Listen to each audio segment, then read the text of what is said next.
forgot my drink. Well,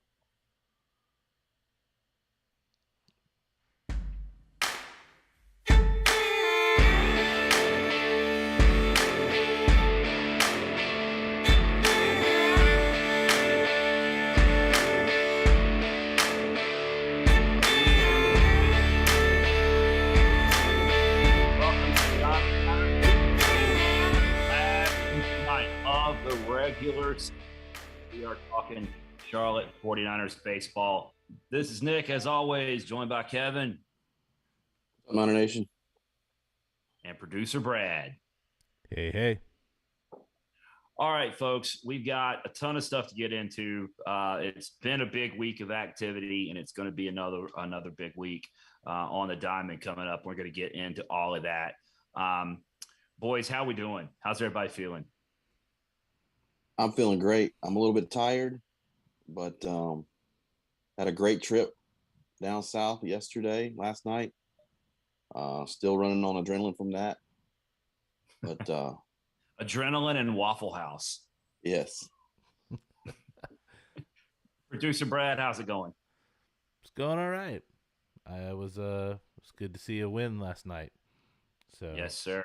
and Yes, it's always sir. fun to see when we get to bat around in an inning. So Love it. Love it. Kevin, you just got in off. You just walked into the house. Came straight from a little league game. What's the deal? How'd that go? Man, so we had a walk-off inside the park grand slam.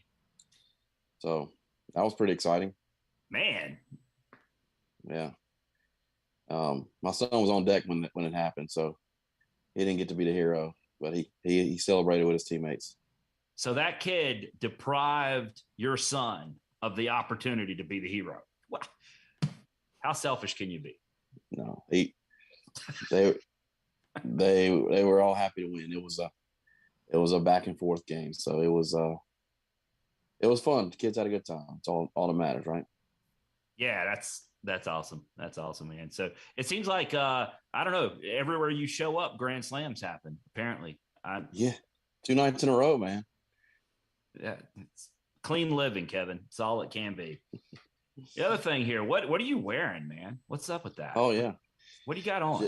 just got this today. The new Freight, John Freight. Look him up on our Twitter feed. He's a friend of ours. Tailgates with us for football. He has this little design, this little strutting Norm, or Big Norm, he calls it. Bully he's, Norm. He's created a baseball version of it, and he recently put out some T-shirts, and of course, I had to go ahead and get 1 or 2 shirts from him, especially the one that says Diamond Niners, the amazing Diamond Niners. So proudly putting this one on, and looking forward to wearing it at the Hayes this weekend. Yeah, absolutely. That's pretty sweet. Check him out.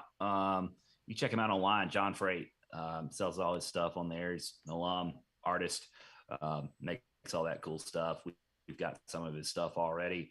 I don't actually have a Freight T-shirt right now. I've ordered the baseball version. Mine has not arrived yet, but the previous Bully Norm T-shirt, the stuff I ordered, my daughter confiscated it.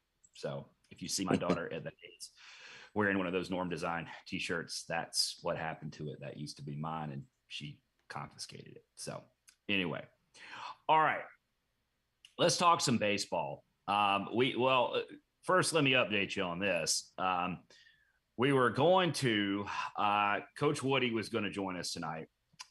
He is at the Charlotte Knights game right now. And we sent him the link, and he was like, I got to go. I'm doing this, but can I call in from the game? And we set that up. And when we did it, I thought, I don't know if that's going to work. There's going to be too much noise. And we tried it, and it wasn't going to work. So I told Woody, I said, that's no problem.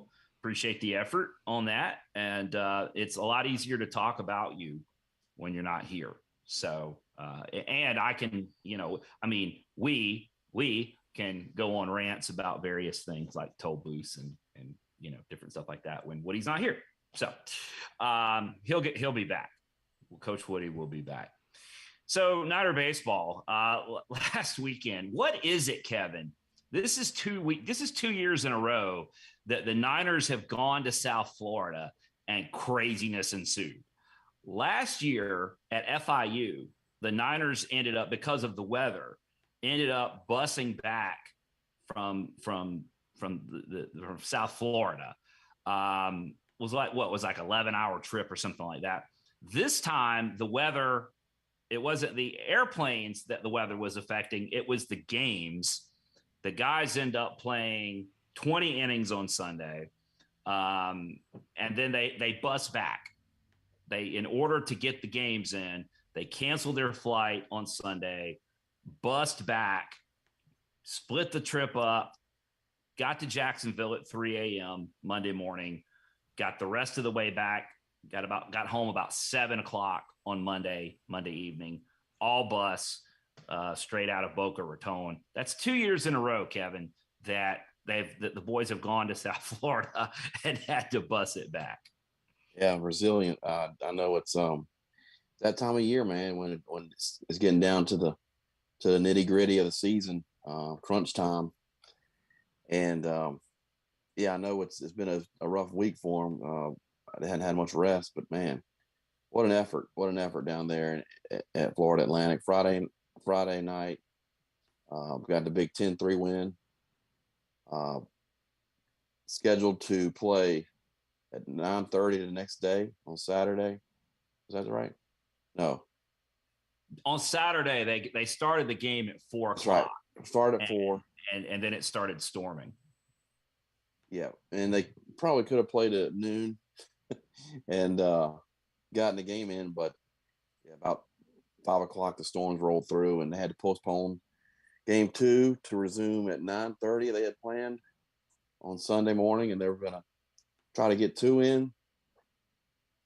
Niners had to leave at 4:30, but they got there, and it was still raining Sunday morning, so everything got pushed back. Team decided they want to get these innings in. They want to get these games in because they're very important. Yeah. So they canceled the flight, took it on the chin, and had to bus back. Hats off to them to getting the games in. Had a 15-inning marathon game that would never end on Sunday morning. Ended up losing 10-9, and then had to come back and play a scheduled 9-inning game after that. And there was more delay. There was another 45-minute storm delay. And ended up walking them off. It's almost like South Florida this time of year, there's going to be weather. Yeah. It's almost like you should schedule games. All the games should be scheduled to start at 10 a.m. and then go from there. Yeah. Because, if you wait around till the afternoon, you're going to deal with some weather, it seems like. But ended up getting a run rule victory, so we got out of there early. Didn't have to play the last 2 innings. Got a 14-4 victory. For anybody wondering, and if you're watching this show, you get it. But for anybody that maybe you're new, which would be cool. This time of year, any time of year really, but this time of year in particular. They are working so hard to get every game in and we've seen this happen before, Kevin. If a game cannot be played and you don't get that game in, it could very easily essentially put you a half game behind other teams in the standings. And when conference seeding plays out, you could wind up a game you never played could wind up costing you. And so you see the staff. Heck, there was a picture circulating around out there of Woody on Saturday. Woody had his shoes off and his pants legs rolled up and was out there in right field in Boca, squeegeeing the field by hand because they were determined to get those games in, so that didn't happen. You can't win games that you don't play, and so that became a big deal. And I mean, it's as they say all the time, Kevin, whatever it takes. Right, and you got some schools out there that are canceling games because of RPI, uh, and you got other guys that are out there with their shoes off trying to squeegee a field in South Florida. So yeah, there's both ends of the spectrum there. So um, I'm happy to be Amen on to our end. that. Happy to be on our end of the spectrum. I like watching Oh baseball. yeah, for I like seeing sure. them play baseball. Oh yeah, I mean, absolutely, absolutely. I mean, I would always rather err on the side of we're willing to play the games as opposed to, well, we want to try to keep a game out of the loss column or just try to not take the RPI hit, which is what's going on in midweeks these days. Is schools are canceling midweek games to avoid taking the RPI hit. But looking at the games though this weekend, Niners take 2 or 3, like you said. Offensively, there was some real fireworks put up on the weekend, which has been par for the course. And of course, the net result of all those fireworks was Jake Cunningham walking away with conference hitter of the week honors. Yeah, what is it? Was it 3 weeks in a row we've had a Niner win, either Yeah, hitter or pitcher of the week? I believe you're right. Oh, well, it was more than that, right? We had Hale, David Hale, and then Jake, right? Is that? Yeah. I think he got 3 in a row. I think he's right. Yeah, Jake's. I mean, he had a heck of a weekend. He was, I think, a single short of the cycle on Sunday. Um, had three homers in that Sunday marathon, 2 games. He had an unbelievable run. Jake broke out the magic stick on him. I know he's not using that as his walk-up song anymore, but I don't care. Jake broke out the magic stick. I finally got to the weekend stats from last week. He batted .533 on the weekend, 3 homers, triple, 2 doubles, 8 hits overall, 21 total bases. Yeah, perfect in the field. So OBP of 611. So that's a pretty good week. Another guy that had a good weekend had to play Dave McCabe, batted .500 on the weekend. He had 3 homers as well, 2 doubles. Scored 5 runs for us. You took the words right out of my mouth right there. How good was Jake? Jake was so good last weekend that David hit 500 and didn't get an award for it. Yeah. That's how good Jake was. Yeah. And 2 other guys that had great weekends. Josh Madole. He had 6 hits on the weekend, 6 ribbies. Jack Dragum, 375 on the weekend, 6 runs scored, 6 hits as well, 2 bombs for Jack. So yeah, and we don't mention this a lot on this show, but we haven't mentioned it in a while, I guess. But defensively, man, the guys have been playing lights out defensively for the whole season, really, and I think sometimes we take that for granted. Man, but we are playing lights out defense, and that's the recipe for success for us. Well, when you look at, just look, you go position by position. It's amazing. I mean, behind the plate, Hop is he's taking a beating back there, but he's done a phenomenal job back there defensively. At first base, Josh is an elite first baseman. The rest of the infield, whether it's Nate, Austin, or Jack, I'd put those guys up against anybody. And they're all bringing their glove to the table. And we've one thing we've that kind of gets glossed over. Austin's playing a little banged up right now. For anybody that didn't know, probably if you're listening to the show, you do know Austin's playing a little banged up, but he is not. He's out there, and his defense continues to be really, really good. And he's getting the job done over there at shortstop. And you team him with Jack at third. And the defense is absolutely phenomenal. Jake, Jake covers acreage out there in center field. And on either side of him, Fish and Butch have done the job. So, yeah, I mean, it's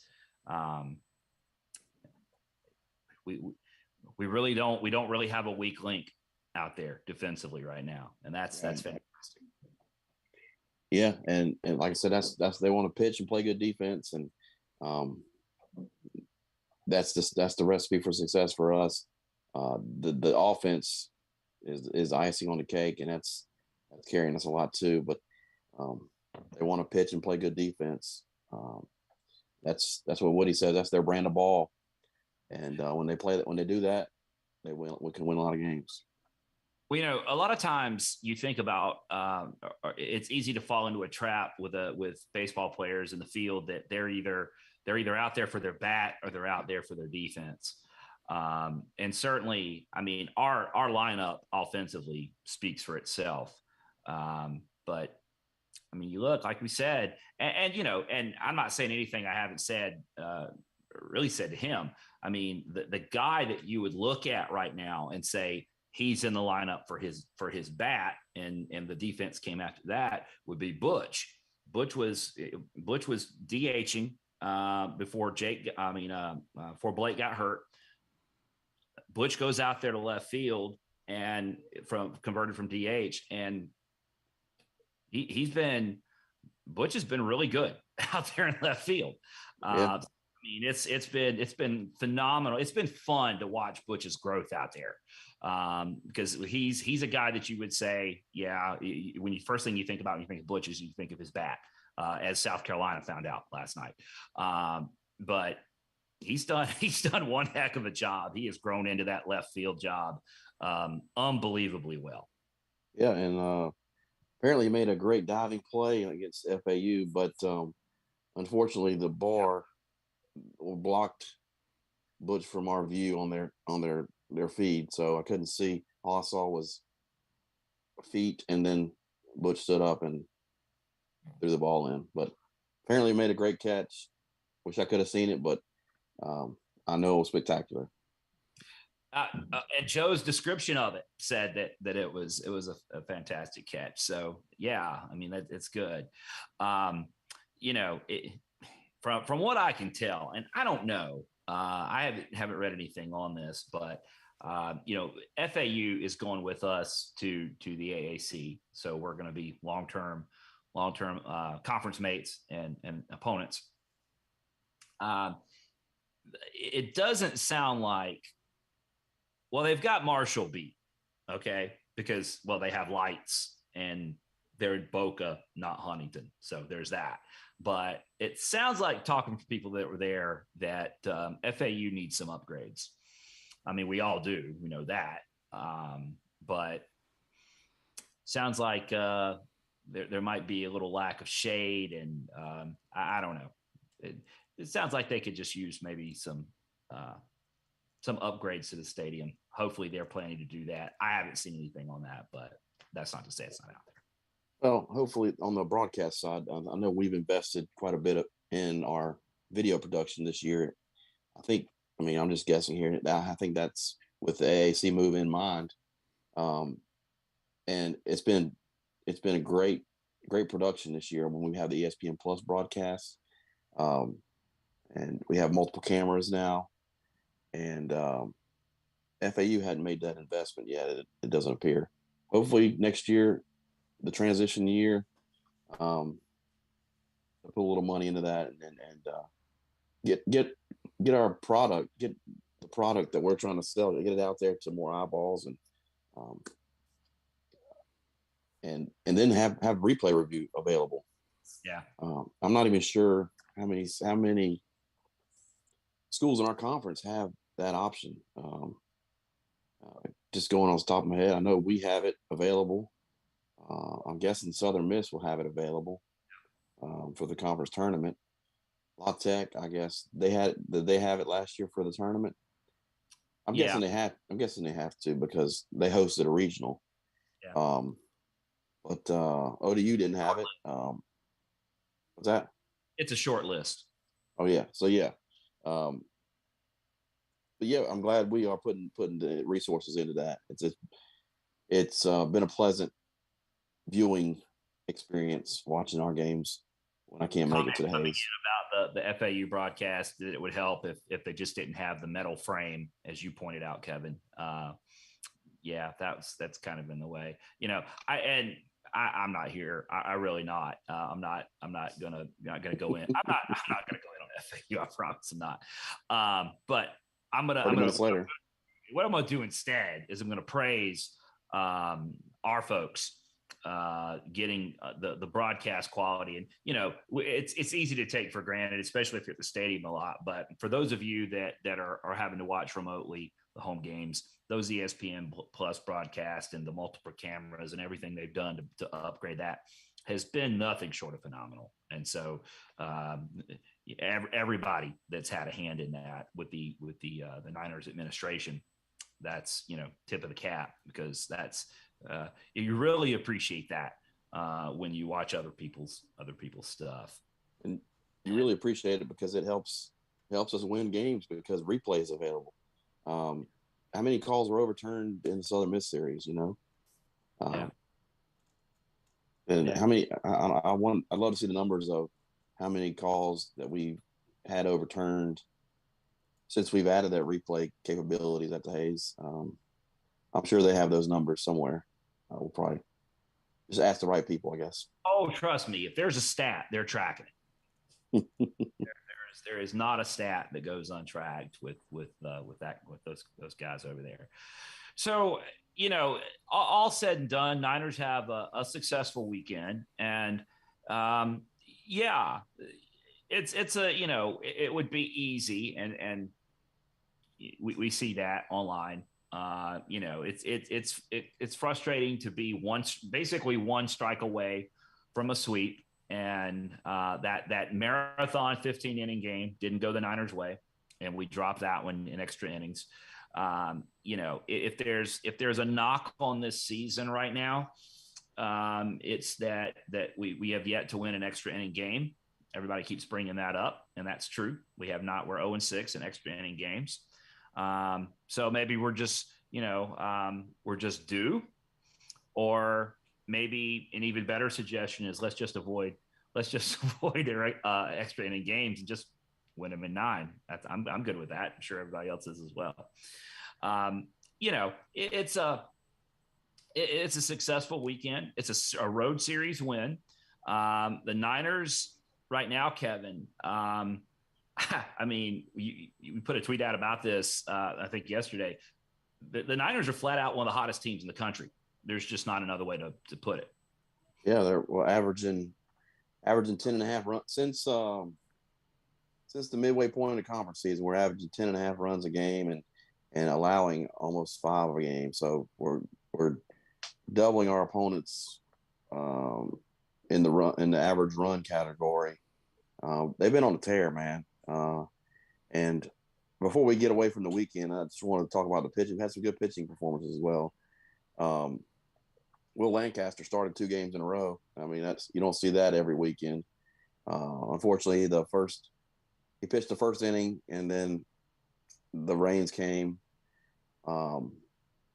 Didn't come back and resume that game, but pitched in the start of the series finale on short rest.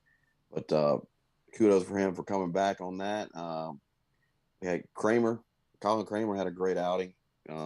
Geesting on Friday, he came in relief and pretty much went the rest of the way. And then Quentin Martinez in the clincher, I guess he pitched 4 2/3 innings and only allowed two earned runs, 5 Ks, no walks. So hats off to those guys. Great pitching performances from the weekend. We know we see a lot of numbers. We see the big numbers offensively put up, but these guys are getting it done on the mound as well. Yeah, no doubt, and it's really been fun to watch this staff evolve, because we're using different guys in different ways than we were at the beginning. So it's just the evolution of the pitching staff, and different guys have stepped up. Guys have started the season in one role, merged into another role, been effective at that. Just really cool to see that. And I'll say this again. I feel like I say this every week, but maybe I do, maybe I don't. But the job that the adaptability that the staff has shown this season is really something to watch. You see coaches at times, particularly if they're of like old school mentality, that they just get into what they're going to do. They have their program, they have their rotation, and they're just going to stick to their guns. That's not what we're doing this season. That's not what the staff does. When something doesn't work, they figure out something that does. And that's what's kept us going this season, is just not only the coaching staff's willingness to adjust and adapt and overcome, but also the players. It's to take guys, it's a team mentality. Guys on, particularly when we're talking about that pitching staff, guys, it would be easy. It would be very, very easy to let your pride get in the way or get your nose out of joint over, I feel like this should be my role, and I'm not in that role, so I'm upset. And that's not what's going on. Certainly doesn't seem to be. And that's a credit. That's a credit to the staff, and that's a credit to the guys. It's really cool to watch. Yeah, and just going through some numbers.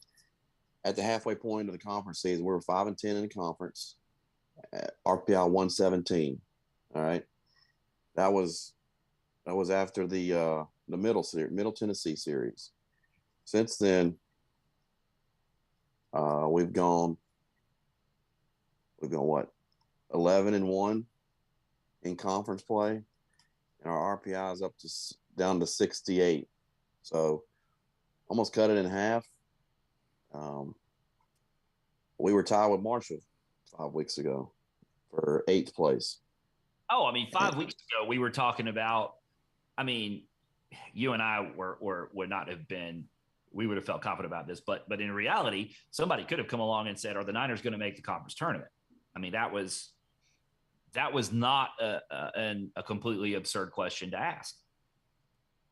Right. And yeah, they've turned it on.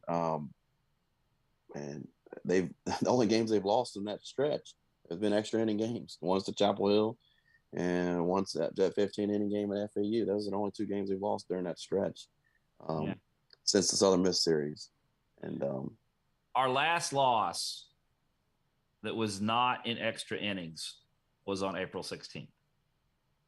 Yeah, it was over a month ago. So, and we led that game 6-1. Yeah, and we haven't had many. I mean, we haven't had our doors blown off this year, I don't think. No, that's just it. That's what's so crazy, Kevin, is people get wrapped up in the numbers, like as far as, let me look at what your record is, let me look at what your RPI is, and then I'm going to judge it. But you got to go a little deeper, because even when we were struggling, we've got that period there with Southern Miss, San Antonio, Middle Tennessee. Okay, that was a bad stretch of games, and the midweeks in there and everything. It was just bad stuff. We were not getting blown out. I mean, I think we were talking about this at the ballpark last night. I think we've been really been whooped like 3 times this season. Even the games, you've got the extra inning games, and then every other game we've been in, including those games with Southern Miss. 2 of those 3 games with Southern Miss, we were. I mean, when you lose a game that you only gave up 2 hits, you were in that game, lost it 2-1. So I don't know. Yeah. We see. We're just fans. We see what we want to see, right? But I don't know. I feel like if you want to see good things, they're there. You don't have to look too hard. Yeah, and you see, you got 18 losses, 6 of those extra innings. We flipped 3 of those, man. We're at 37 wins, 37-15, and yeah, that's just the way it goes, though. but the Niners have been trending upward for the last 5 weeks, battling for that postseason bid. I mentioned this RPIs at, let me check the most up to date. Let's see. Conference RPIs at 5. We are at 68. So let's talk about before we talk about South Carolina, which we had an awesome time yesterday.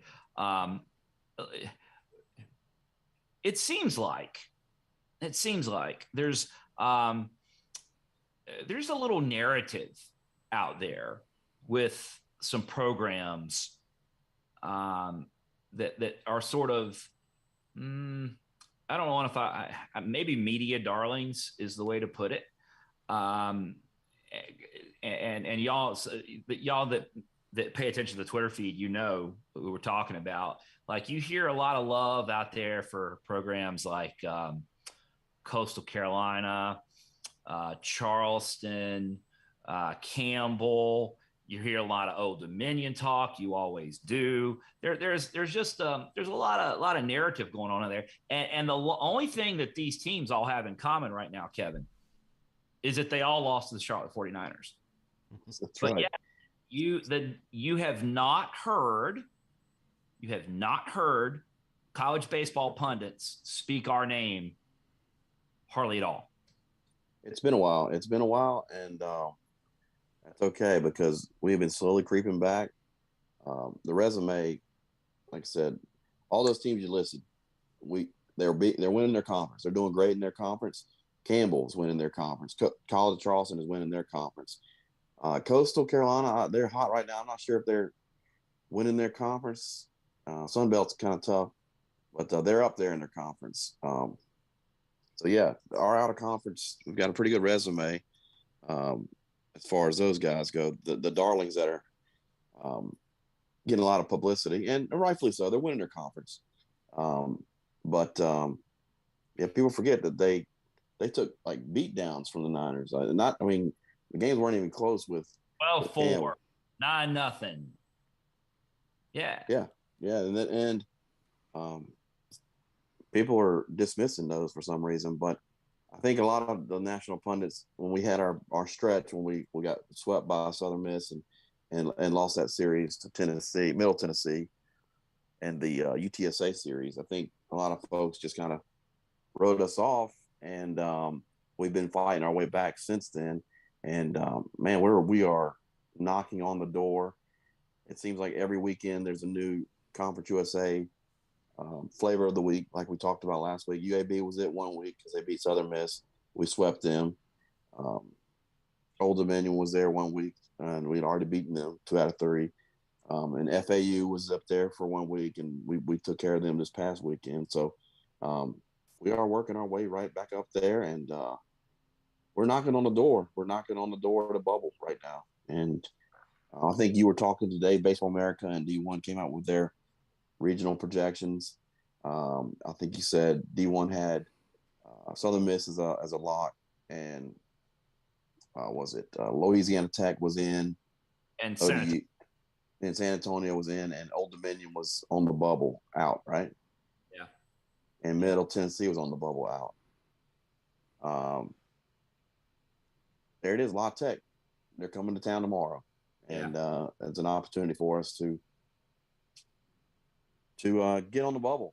They're squarely in as far as those pundits, Baseball America and D1 Baseball. If we can we can make a statement this weekend if we play well. So.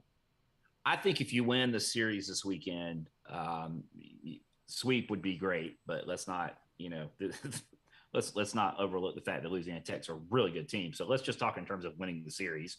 If we can win the series, I think we have to start getting some attention. Right. Because you think if we win a series, their RPI is 54. We're at 68 right now. You got to be saying it's low 60s.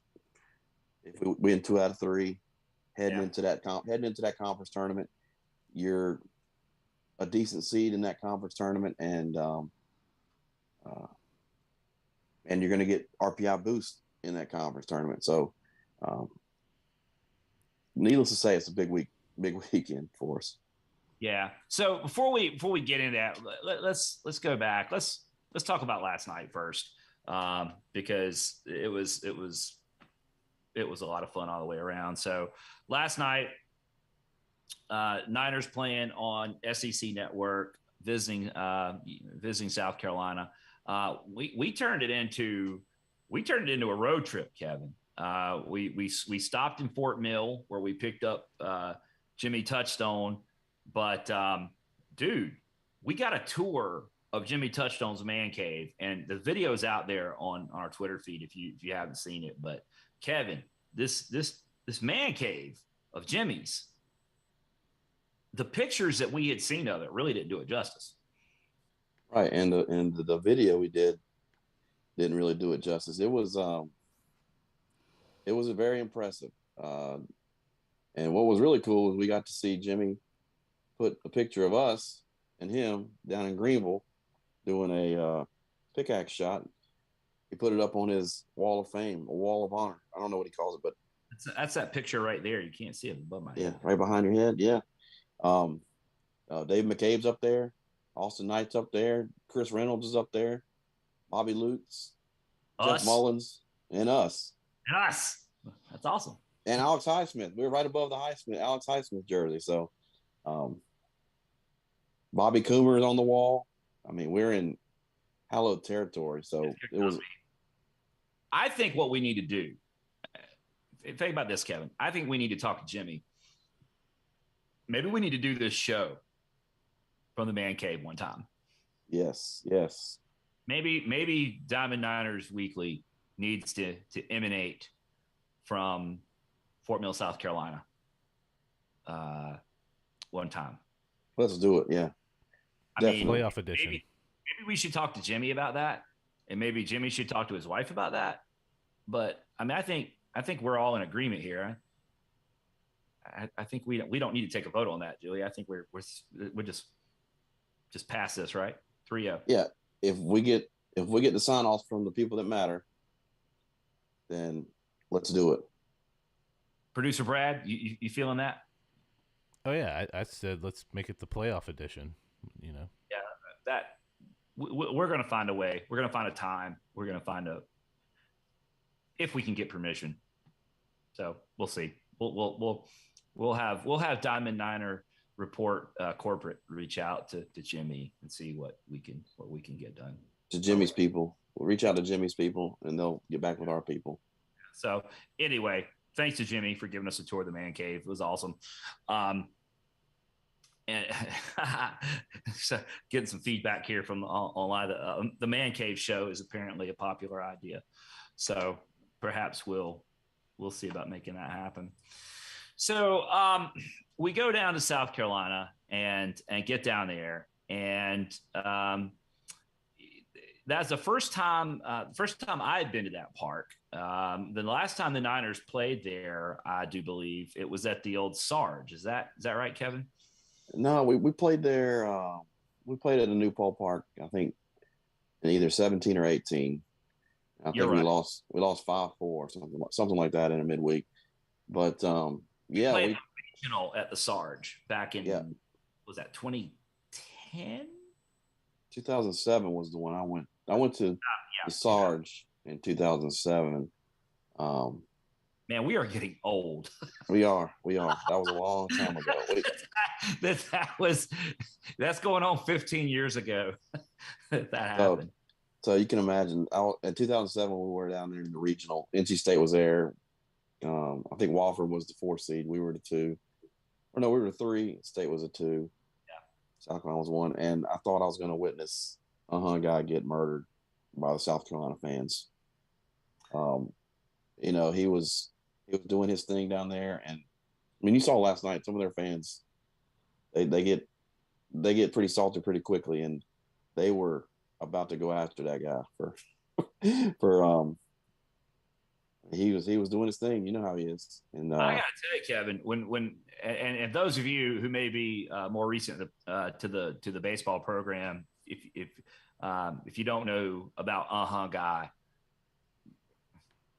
you just have to see it. It can't be described if you don't know guy. But to your point, I mean, when we walked in there, I mean, we were getting some looks. I mean, like what are you people doing here? You can't come here. I mean, it was, and I don't want to say, I mean, there was definitely some smug, especially we were walking around the park a little bit and they were up 3-0 and they were feeling good. They were ready to call Paul Feinbaum and brag about how awesome they were. But it didn't stay that way, did they? No.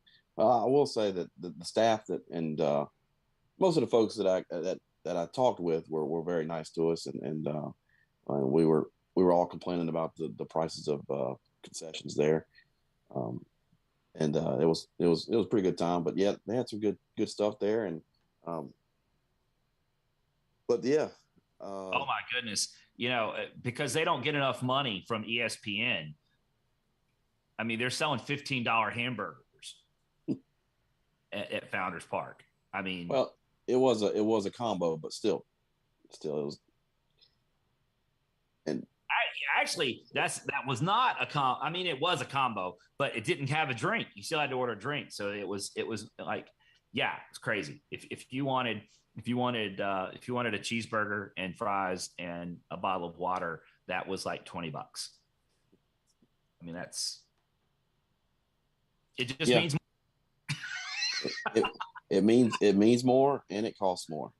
It just costs more. Yeah, that's right. It just costs more. That's right. And then but they have a really nice facility there. That was the first time I've been there, and it was a minor league. It was on par with Knight Stadium, uptown. I think it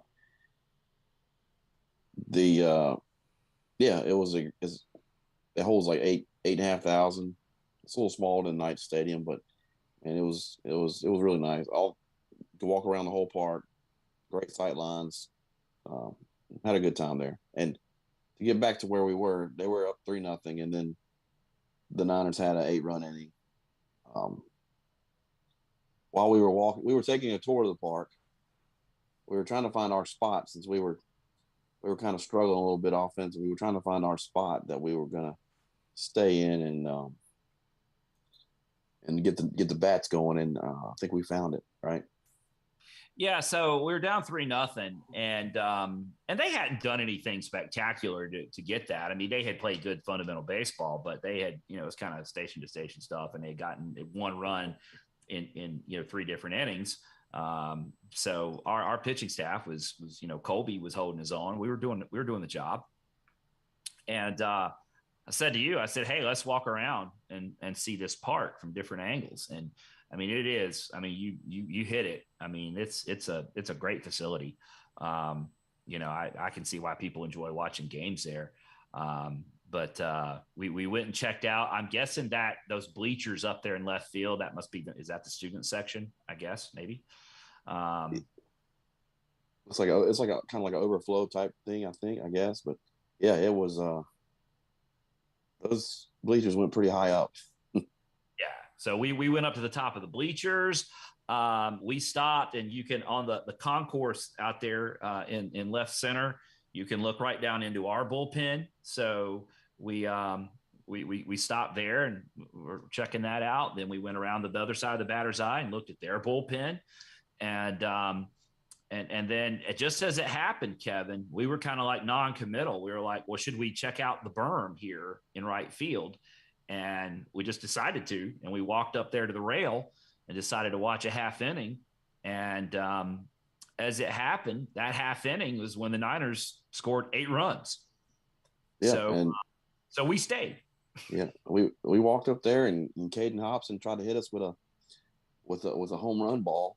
The ball went about 20 feet right over our head, bounced and left the stadium.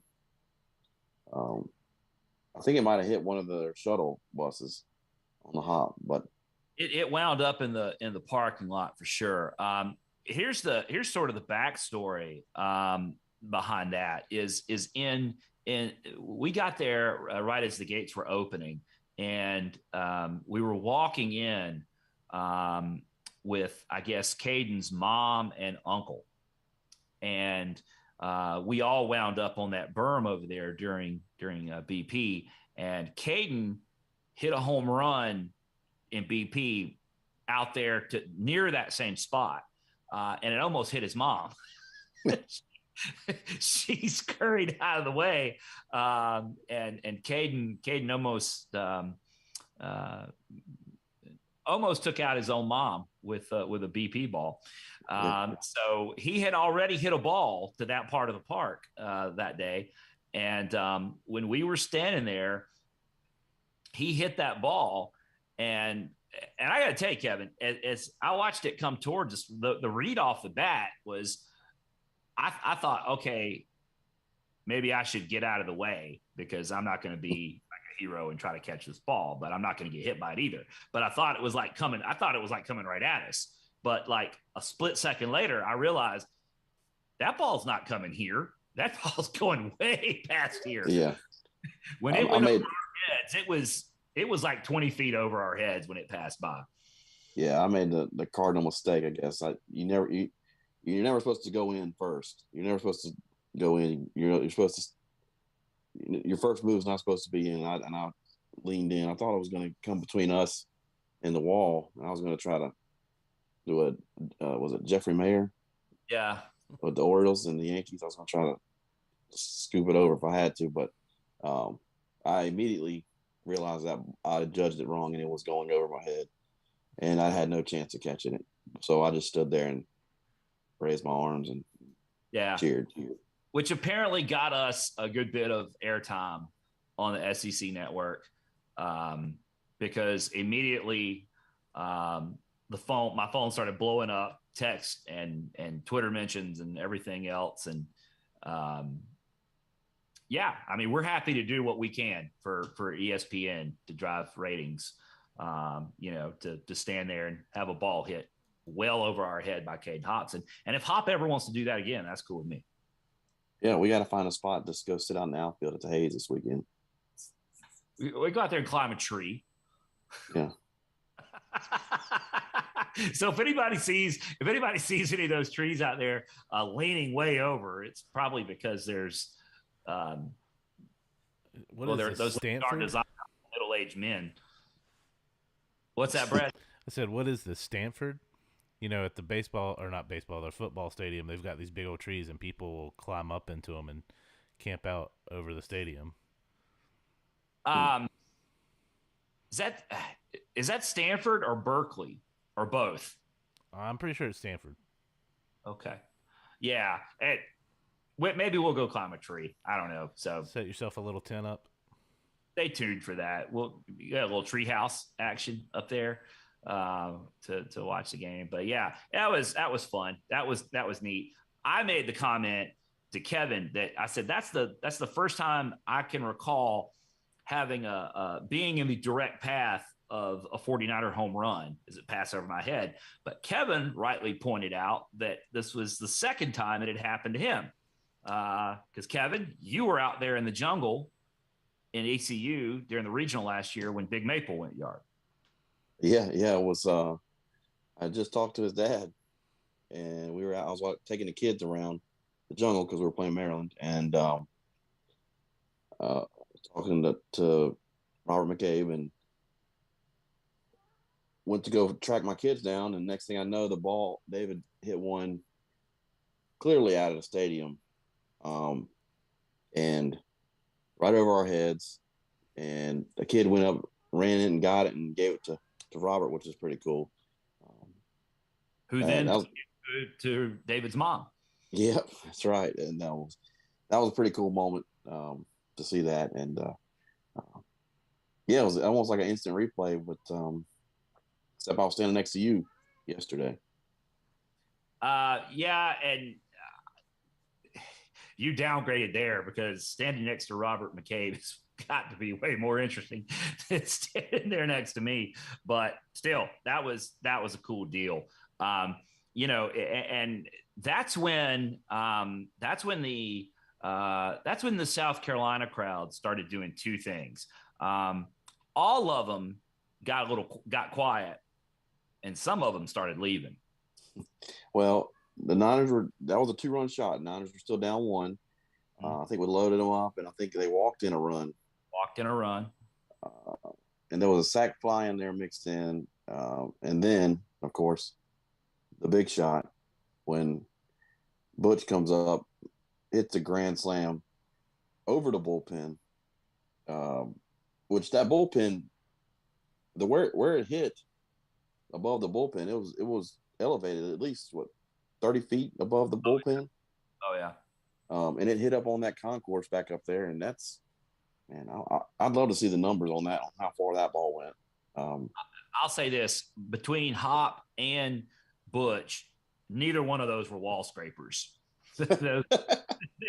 Neither one of those balls were in danger of not going out.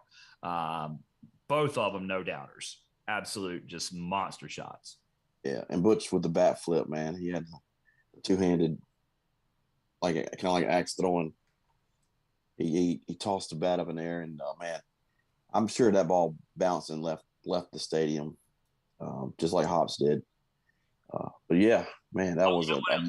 It looked like you go to the Highland Games and the guys in the kilts do the Kyber toss, where it looks like they're throwing a telephone pole. That's like what Butch was. Yes. Maybe when baseball's done for Butch, he'll go the Highland Games circuit and do the Kyber toss. I think he would do great at that. There's bound to be some Scottish butchers, right? It's bound to be. What is that was a 4th Grand Slam for Butch this year? Yeah. 4 Grand Slams. Yeah, and that was a talk about being quiet. You and I were standing out there in right field yelling, and then we stopped yelling, and everyone was looking at us and getting mad at us. And so I just clapped and we moved on. But yeah, that was if they hadn't left before that, then that was the signal for them to leave. And it was quiet after that, man. You could hear a pin drop in the stadium. Yeah, and they're really having a tough time in Columbia. They're even before last night, there are a significant amount of people on the Fire Mark Kingston bandwagon because they've had a very subpar season for what they expect down there. It's funny, the fan psychology of it, Kevin, is we saw their fans we saw sort of our counterpart down there predicting. He almost called it right. The Spurs Up podcast, Spurs Up show. He predicted 9-3, and he got 8-3. So he was 9-4. 9-4. He got a 5-run differential, right? So they were they are not happy right now because, I mean, you walk in that stadium, first thing you see when you walk in there, you see the 2 national championship trophies on display behind the center field wall, and they want to be in the mix for Omaha every year, and they're just not there right now, and they are. Facility, they should be. And I can't say enough about that place, but I don't know how you can't recruit to that place. That's a minor league park, but I can tell you this: even in their present state, they know they aren't good, but they expected to beat us. It's like, oh well, okay, you're here. Even though they lost to Upstate there last week, but I will say that I did listen to that guy's podcast. By the way, I listened to it yesterday before the game, and they knew a lot about us. They had a lot of respect for us. They knew we had really good. They knew we had a really good team, and I listened to the one he did this morning, and he was like, "Told you." Oh, by the way, he does know a lot about our team, the Spurs Up Show guy, which his name escapes me right now, but good stuff. I mean, for South Carolina fans, it's good content. But he did go so far today as to say, he said part of it I agreed with. He's like, they're going to be trouble for somebody in somebody's regional. They're going to be trouble. And I'm like, yeah, I agree with that. Then he kind of goes off the track a little bit when he starts going, I mean, they could host. And I'm like, okay, let's slow down. I don't think we're in that range. I mean, I'd like to be, but I don't think that's where we are right now for this year. But I did agree that with this offense and with what the pitching staff is capable of doing, we could be trouble in a regional. We just got to get into one. Before we move on, we have been trouble. We have been trouble for everybody we played the last 5 or 6 weeks and early in the season. Before we move on, though, because we need to talk about the weekend and moving towards the conference tournament, seeding and all that stuff, we've got to talk about Tony Rossi before we move on. Because Tony, let me get it in front of me so I don't mess it up. Tony picked up the win, 5 innings, 2 hits, and gave them nothing. 6 innings. 5 innings, 6 strikes. Yeah, 5 innings, 6 strikeouts, 0 walks. Get this. Try this one on, Kevin. Niner pitching. Colby Bruce, A.J. Wilson, Tony Rossi, Spencer Geesting. Did not issue a single walk last night. Not a single one. No walks and 9 Ks. A.J. Wilson came in for a batter, struck him out. Geesting came in for the last out, got it. Solid on the mound as well. As we had that big inning. That was it. The game was over at that point. The game was over because Tony Rossi was shoving at that point. And that was it. Game over. I'll tell you that I made this comment that's where I knew when we scored 8 in 1 inning, I obviously felt really good about our chances after that. But you come back to it was the bottom of the 5th where I was like, yeah, okay, this is what we're going to do. We're going to win this game. Rossi comes out for the bottom of the 5th. And did he throw 10 pitches? I mean, it was 3 up, 3 down real quick. It was 3 up, 3 down really quick. I'm not even sure he threw 10 pitches. He might have thrown like 7. It was just like boom, boom, boom. I'm like, okay, yep, we're winning. And here's the deal. And let's just be open and honest about it. This is a strategy that the staff has used, that Woody and Miney have used with pitchers this year. When you see a guy have trouble, and let's just go ahead and say it, the 15-inning game to get into extras, Tony Rossi, 1 strike away from ending the game, gave up a 3-run homer that tied the game, and then we go on and lose. Okay, so Tony Rossi, not happy, right? He is not pleased with that turn of events. None of us are. But look at what the staff, and this is not the first time they did this.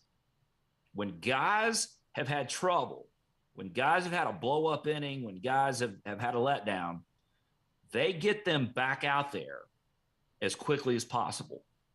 And that's exactly what the staff did with Tony last night. And it worked like a charm. It's like, no, you're not going to, instead of, it'd be easy. I don't know. They see these guys every day in practice. It would be easy as fans. It would be easy to just throw Tony Rossi in the doghouse and say, why do you do that? That'd be a fan response. Look at what the staff does. They take that guy and say, nope, that's not you. That's not how you perform. We're sending you back out there on Tuesday and you're going to go get this win for us. And he does. He goes out there and goes 5 innings of dominant baseball, dominant pitching. And I mean, that's brilliant. It's a credit to it's brilliant on the staff, and it's total guts from Tony Rossi. Yeah, and he bounced back in a big way, that's for sure. And we've all seen what he can do this year. He's been solid bullpen arm this whole season, and yeah, he solidified that last night. He definitely picked a great time to shine, and he did great.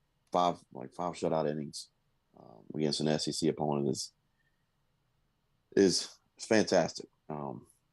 And guys have a lot of confidence going into final week of the season and conference tournament. And let's go ahead and kind of get into that now. La Tech is coming to town. Well, just to close that out, and if you saw this on Twitter, on the way back, Jimmy Touchstone lives about, 2 miles from a Waffle House. And so he asked to be taken home. We did. Then Kevin and I hit the Waffle House because I was hungry, man. I was hungry. That $16 burger combo didn't hold me over very well. So I was hungry by the time we got back to. Winning works up an appetite, Kevin. Yeah, it does. And being on TV, man, we were on TV quite a bit too. Yeah. That takes it out of you. I feel like we did a lot. We did. Speaking of a lot. Yeah, okay. Big weekend, Louisiana Tech. Starting tomorrow night, Thursday, 6 p.m. at the Hayes. Friday, 6 p.m. at the Hayes. Saturday, 1 p.m. at the Hayes. So we've got a big weekend. Like I said last week, we got Green Out tomorrow night, green T-shirt giveaway. Friday night's fireworks night.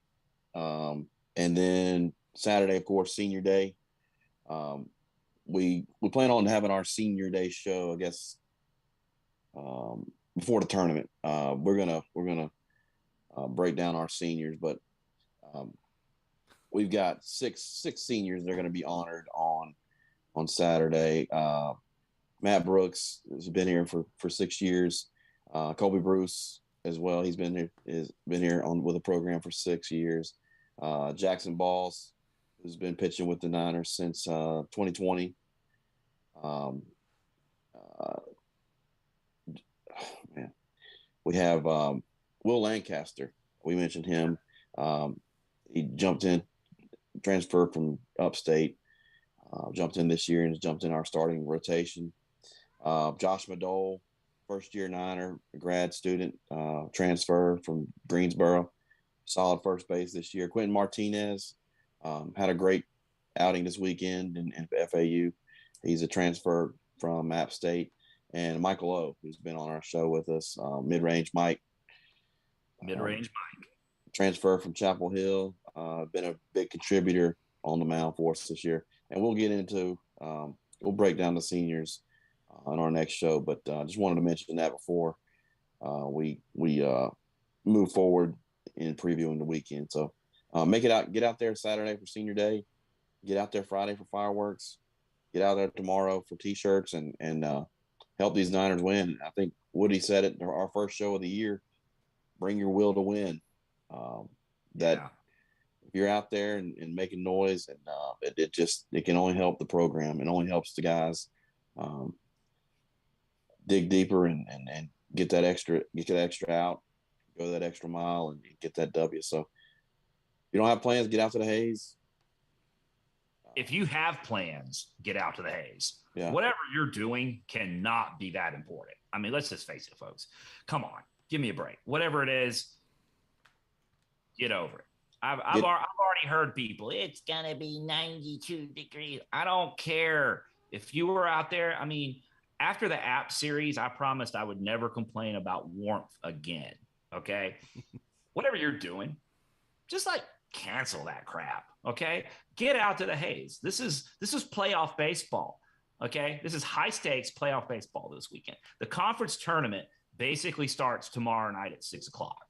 Okay. So whatever. I mean, if it's like your mother-in-law's birthday or something like that, I mean, give me a break. She'll have another one. I mean, come Bring on. her to the Haze. Or not. I mean, whatever. It's just stop making excuse. Of course, I'm saying that on here, Kevin. If you're listening to if you're on this, you're gonna be there, but Yeah, yeah. We need a big crowd, and go ahead and start hydrating now. Get the fluids in your system because it's going to be hot. It might be hot out there, and go ahead and make your preparations for the warmth, and get out there and support these guys. They deserve it. We weren't allowed to have fans last year for many games. Luckily, the last series last year we could have fans, and you kind of took that for granted before COVID that you could go to watch a Niner baseball game. So get out there. It's your last chance to see them at home this season. They certainly deserve it. And we'll be out there and come say hey to us. Yeah. So here's what we got. Southern Miss 36-17. They're 18-9 in the league. They've got a 54 RPI. They are 2 games behind Southern Miss. So mathematically, they still have a shot at Southern Miss. Southern Miss is hosting, I believe I have this correct, Kevin. They are hosting Middle Tennessee. Yes? Correct. Who is 1 game ahead of us. So correct. Just if Nick, Kevin, and Brad have their way, Southern Miss will sweep Middle Tennessee because we can't catch Southern Miss anyway. And it's good for the league. So you've got UTSA. Louisiana Tech is in sole possession of second place right now. They have an ability to get to first. UTSA is a game behind them at 17-10. Middle Tennessee is also 17-10. As we mentioned, Middle Tennessee has to deal with Southern Miss, though. UTSA, we are 1 game behind. UTSA is playing UAB? Yes, UTSA is hosting UAB. Now, you got to figure UTSA is going to take care of business there. But here's the problem. Okay, here's the problem for the Niners. If you're watching, if you're looking at standings, UTSA, we probably aren't going to catch. Louisiana Tech, we can catch them ourselves. We can take care of our own business there. We would need to sweep them to do that because if we win 2 out of 3, we're going to end up a game behind them. Old Dominion and FAU are the problems. Old Dominion and FAU are both 16-11. We hold the tiebreakers over both those schools. However, we're taking on the second place team in the conference, while Old Dominion is taking on Western Kentucky. They're at Western Kentucky. And FAU is going to the YMCA, which we know how that goes. Yes. Yeah, and that's how it works out. But speaking of Western Kentucky, some Conference USA news came out today that Western Kentucky's head coach, John Pawlowski, is going to step down at the end of the season. So who knows? Maybe Western Kentucky will go out there and win one for the coach who's on the way out. I'm just hoping they can grab one this weekend from ODU. Same thing. Well, FIU, they also, it was announced today that Coach Melendez is going to step down after 6 seasons at FIU. So there's 2 job openings for head coaches in Conference USA right now, which is more of an off-season discussion, but just wanted to bring that up. It is some news that broke today. But Marshall, FAU is at Marshall. There's a good chance they could sweep. But you know what? Remember when we talked about this last week that we were guaranteeing that weather's going to have an effect on the standings. They're going to all 3 of those games will there's a good chance that all three of those games won't get played. I got a feeling, but hopefully Marshall has it in him. What will happen is and I hope no one's injured in this, but a sinkhole will just open up out there in center field at the YMCA, and I don't know how you play around a sinkhole. Just be like, yeah.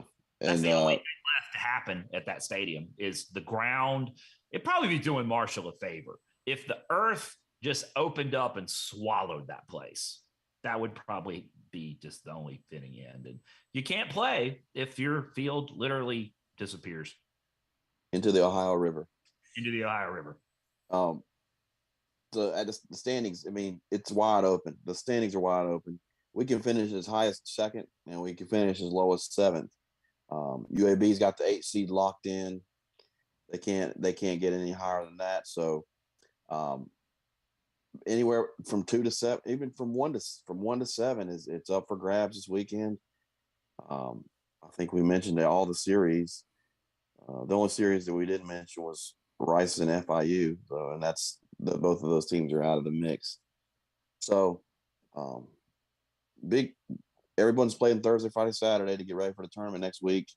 The tournament next week is going to be, it's kind of like Omaha. You got the 1 seed versus the 8 seed, and then 5 and 4. Those two winners will play, and it'll be a double elimination. The loser bracket will play. They'll have the 2-7, 2 versus 7, and 3 versus 6 on the bottom bracket.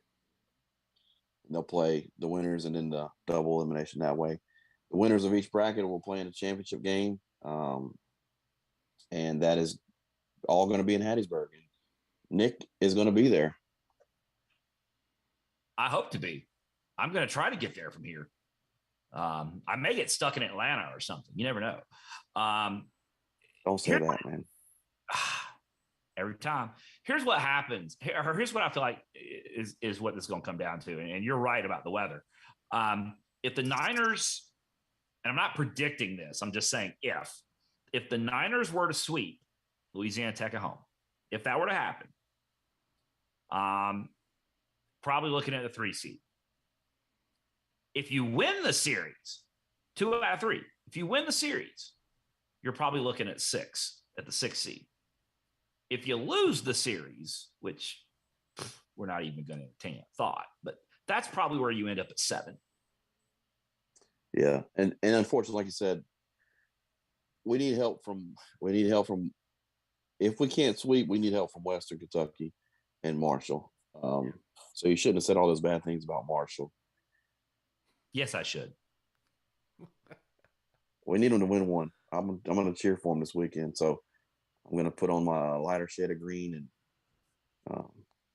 well, didn't you say we're the only team that has swept them this year? We were the only team until last week when who swept them last week? Was it UTSA? Yeah, I think so. Yeah. Maybe their batter's eye's broken again. Along with their dugouts. We're going down a bad road here. Let's lights. Anything else about that conference tournament we can talk about? I mean, 2 through 7 right now are separated by 2 games in the standings, 2 through 7. So, I mean, a lot could happen. Here's what I want to say about it. This weekend, and yeah, I know. If let's win every game we play, right? Let's win the series. Okay, if you win the series, because Louisiana Tech is one of the darlings. They get the benefit of the doubt a lot, and they've earned it. But they're a good ball club. They're a good program. They've done it. They've been consistent year over year. If we could win the series and go to Hattiesburg,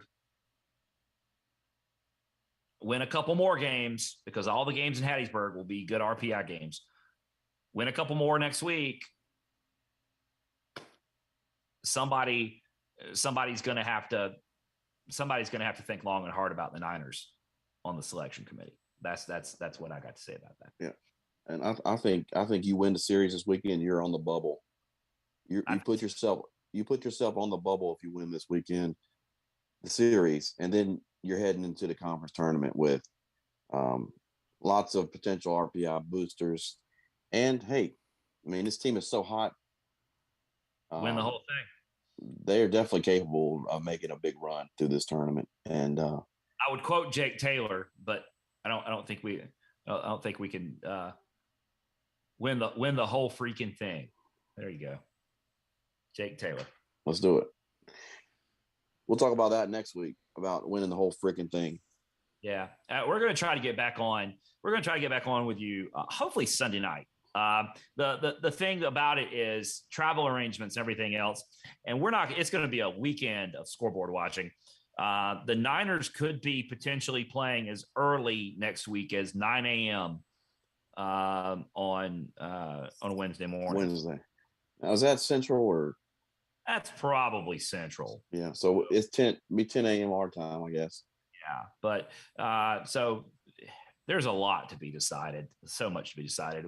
It would even be hard to say what we won't know until much, much later what time we're playing. And then we'll figure out a plan how to get down there and all that good stuff. But yeah, we're going to go. Me and the Instagram intern are going to go to Hattiesburg and see the sights. Oh, we're getting responses online about how hard you're having to work to rein me in. Oh, I'm used to it by now. I know. Producer Brad's sending us warnings about our time. We're out of time. But hey, this was the last regular season show. Next time we talk to you guys, it'll be the postseason. So we wanted to go out with a bang. I mean, why not, right? And yeah. And one more time, hats off to the seniors. Looking forward to senior day on Saturday. Jackson Balls, Matt Brooks, Colby Bruce, Will Lancaster, Josh Madole, Quentin Martinez, Michael O. Hats off to you guys. We'll see you this weekend, Saturday, on senior day. Yeah, absolutely. Gonna be a fun celebration. Speaking of Saturday, tailgate with the game at 1. The lot opens at 9. Not sure what time we're going to be there yet, but what I am sure about is we're doing a Low Country boil out there. Chip Wampler of Mobile Mine Shaft fame wants to do his famous shrimp boil. So come out, hang out. We're easy to find right out there in front of the Hayes and the parking lot out there, lot 23. Come out, hang out. Can't wait to see everybody. Get ready for some Niner baseball on Saturday at 1 p.m. All right, folks, that's it for us. If you do indeed want to find this podcast, you can find it wherever you find your podcast. Click subscribe to get notified of new content. You can subscribe on YouTube. You can subscribe on Pandora, Stitcher, Spotify, wherever you find this kind of good stuff. Apple Podcasts. Click subscribe. We appreciate it.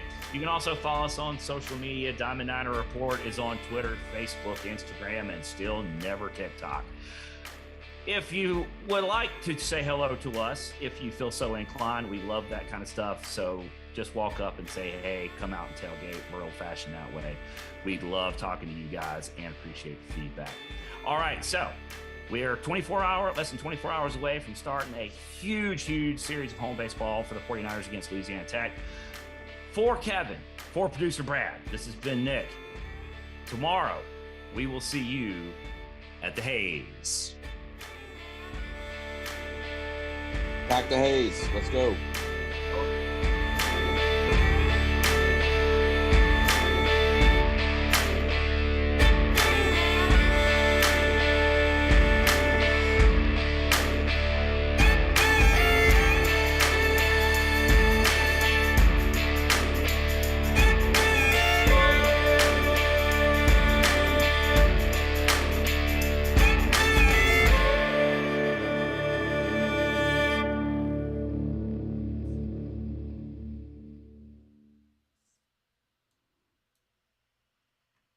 All right.